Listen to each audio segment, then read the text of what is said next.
Hello, wood enthusiast community.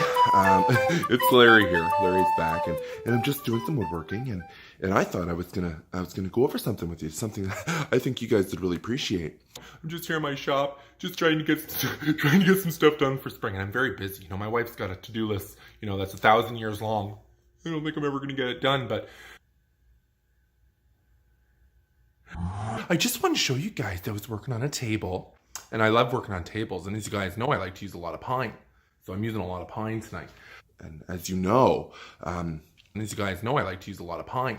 I'm making this kind of box table here. I like to use a lot of pine. It's gonna have these flaps. You know, I'm just gonna put some hinges on it and have these flaps so you can get right inside of it. And it's a really nice look. It's a really nice design. People love it. They put quilts in there and different things. You know, we love dinosaurs. Obviously, we love dinosaurs. Who doesn't like dinosaurs?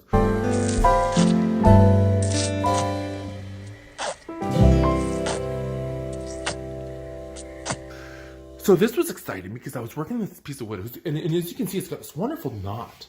Just a wonderful knot. I'm looking for it. I'm going to put some stain on that and really pull it out. It's going to look wonderful.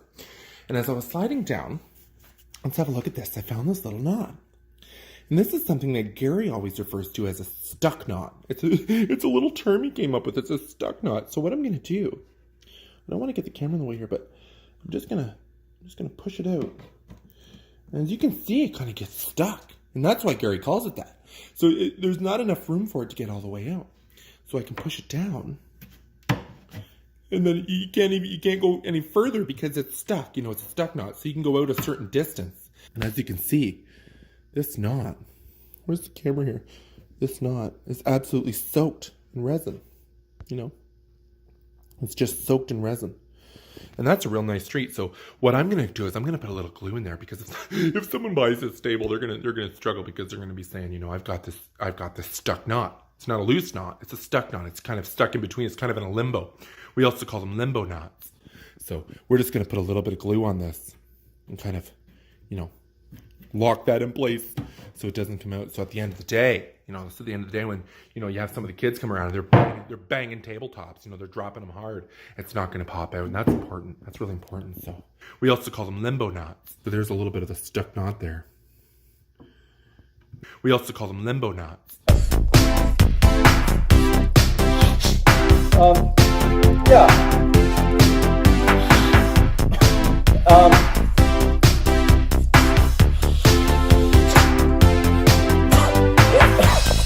This is most certainly not an act.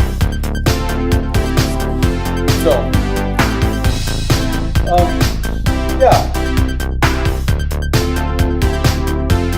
Look at that. What a wonderful piece. What a wonderful piece of wood. And I have lots of different pieces of wood here. As you can see, I like to collect different types of lumbers. I got some pine. You know, I've got some 2x4s. I've even got some 4x4s. I've been working with 4x4s a little bit for some of the crafts. Some of the crafts I do. Just while we're here, I'm just going to show you. You know, I've got you here. I might as well show you. That's my caribou. You know, that's my caribou. And people say that's, you know, that's not full caribou because it doesn't have antlers. Let me correct you right here. Let's take a look. There's the antlers. That's the antlers to the caribou. If you looked at the top of that caribou's head, he's been scalped. You know, he's been scalped. If you look at the top of his head, he's got no top to the head. He's been scalped. He's been scalped.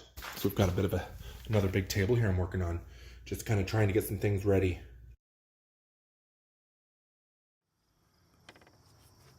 But look at this beautiful knot here.